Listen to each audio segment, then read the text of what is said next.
Hei, bună! Eu sunt Emma și astăzi am revenit la un nou videoclip pentru voi. Iar astăzi vreau să dau note persoanelor de la mesaje.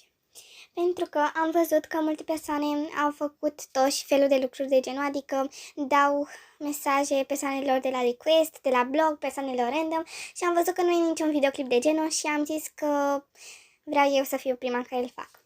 Deci, haideți să începem.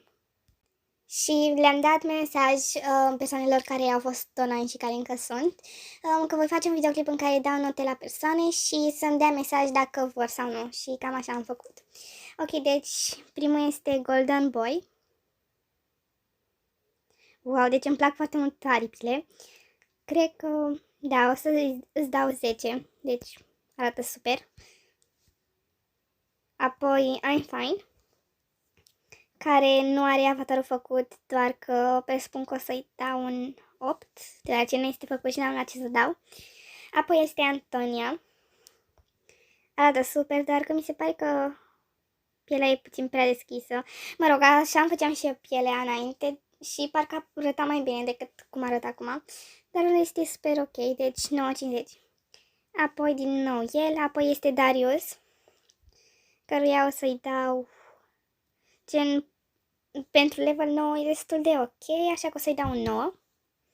Apoi este Lorena. Arată super drăguț, mai ales cu costumul ăsta și cu părul ăla, deci vreau de foarte mult timp să-mi cumpăr părul. Da, și încă nu l-am cumpărat. O să-i dau o 10. Apoi este Dark. Arată super drăguț, îmi place mult de tot background-ul de pe fundal. Și cum arată, deci îi dau o 10. Apoi este Gabi. Arată super cute, deci absolut toată lumea arată super cute. Evident mai cute decât mine, îi dau 10. Apoi este fata asta, care Na, eu am un probleme cu pielea, dar în rest e super. 9,50. Sper să nu te speri. Apoi este Dark, care arată din nou. Arată din nou super. Da, o să dau și ei 10. Apoi, cred că ăsta i-am dat. Apoi este Vulgar Girl. Wow, deci arată super. Gen, mai ales cizmele îmi plac. Le vreau. Ok, deci să trecem la următoarea. Următoarea este Laura. Wow, deci arată super. Îmi pare rău dacă mă aud puțin de eco. Mă rog, nu contează. Deci arată super. Cred că îi dau 10. Apoi este Waila. Nu știu dacă zic chiar bine, mă rog. Arată super drăguț. Tot 10.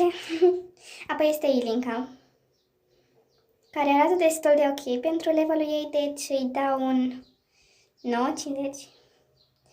Apoi este Bogdan. Mi se pare super, tot 10. Apoi este Bombonica, căreia îi voi da tot 10, arată super cute. Apoi este Ana Maria. Deci îmi place super mult. Doar că fața, bine, buzele ar trebui să fie puțin mai mici și în rest ar fi perfectă. Apoi este Sky Angel. Arată super cute, gen, Doamne, nu pot să cred cum puteți să vă faceți avatarele așa cute. 10 cu felicitări.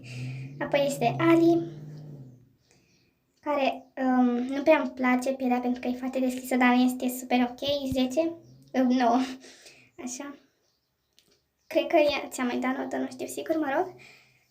Gen, tot este ok, se asortează și aripile cu costumația, deci 10.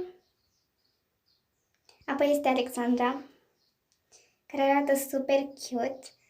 Gen, doar că, na, mi se par cam multe tatuaje, dar nu este ok. Apoi este super cute, doar că, nu știu, mi se pare ceva ciudat la față, dar în rest e ok, 9,50. Cred că ea mai dat notă. Mă rog, habar n-am. Ea este Pitica. Mi se pare un nume foarte cute. Gen, arată super cute, doamne, nu înțeleg cum puteți să vă faceți avatar de așa cute, 10. Apoi este Ketchup, care arată super cute, doamne, iubesc avatarele astea. Gen, cum vi le faceți voi? Da, deci nu mai e nimeni. Ok, deci cam atât a fost cu acest videoclip. Sper din tot sferitul că v-a plăcut și noi ne revedem data viitoare. Bye!